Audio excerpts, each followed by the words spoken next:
बड़ी खबर ये आ रही है कि प्रधानमंत्री नरेंद्र मोदी आज शाम 6 बजे बीजेपी दफ्तर जाएंगे और वहां वो पार्टी कार्यकर्ताओं को संबोधित करेंगे। अब ये बड़ी जो आज जीत है गुजरात में, और हो सकता है तब तक शाम तक जब तक वो पहुंचे हिमाचल में भी कोई पॉजिटिव डेवलपमेंट बीजेपी के लिए हो।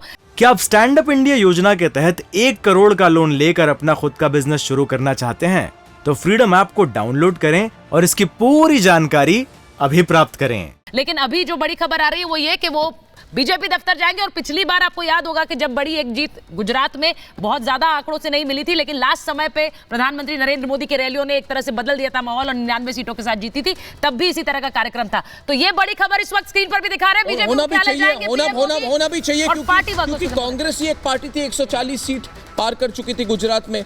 उनको 1985 में 149 सीटें मिली थी, 141 सीटें मिली थी 1980 में, और बीजेपी आज वो रिकॉर्ड तोड़ रही है। तो इसको पूरी जश्न होनी चाहिए इसकी। बीजेपी की इतनी बड़ी वोट शेयर, मतलब आप देखिए कांग्रेस को 1985 में 55.6% वोट शेयर मिली थी। अभी तक जो मुझे इलेक्शन कमीशन के आंकड़े उसमें 53.6% है। यानी कि बीजेपी एक तरह से रिकॉर्ड बना रही है। और उसके साथ साथ 7वीं टर्म बहुत चीज होती है, और 7वीं बार इलेक्ट होना बहुत बड़ी बात है। और प्रधानमंत्री ने किस तरह की हेवी लिफ्टिंग करी उसका एक आंकड़ा दे रहा हूं। प्रधानमंत्री ने जो रोड शो करे और रैली करी, मिला के मैं देख रहा था एक मैं, क्योंकि गुजरात के मैप पे करीब 130 जैसी विधानसभाओं पे उसका असर हुआ है। जहां एक उनकी रैली होती है, 4-5 विधानसभा क्षेत्र उसमें शामिल हो जाते हैं। बिल्कुल 31 उन्होंने रैली करी, इतने सारे रोड शो करे, मिला के करीब 182 की विधानसभा है, उसमें 130 जैसी पे तो प्रधानमंत्री खुद कैंपेन का असर दिखा रहे हैं। और वो रिजल्ट में भी रिफ्लेक्ट हो रहा है, वो नजर आ रहा है। कम से कम 31 पर बीजेपी हिमाचल में आगे चल रही है, 34 पर कांग्रेस आगे चल रही है।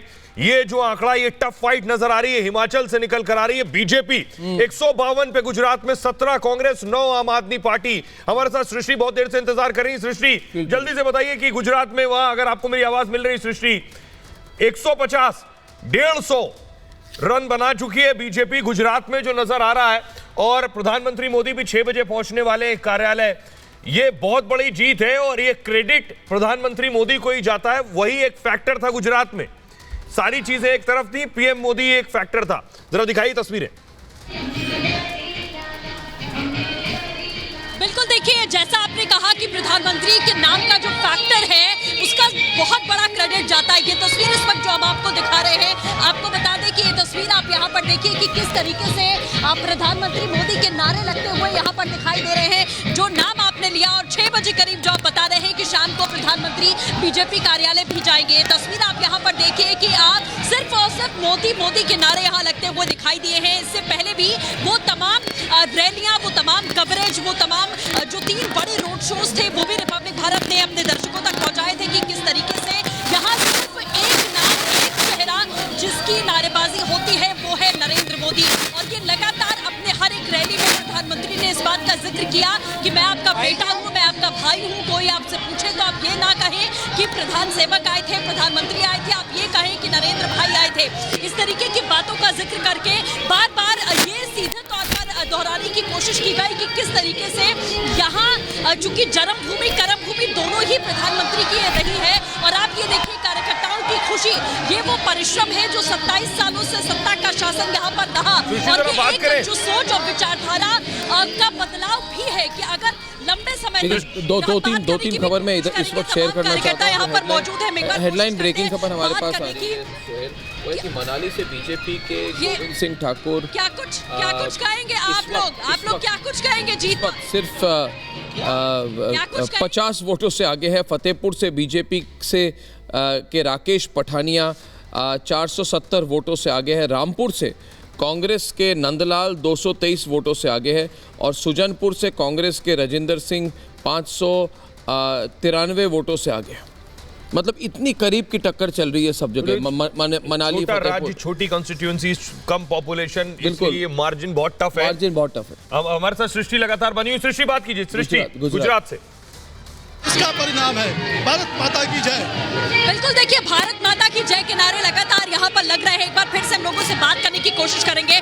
जीत को लेकर के आश्वस्त है आप लोग, किस तरीके से जश्न मनाएंगे?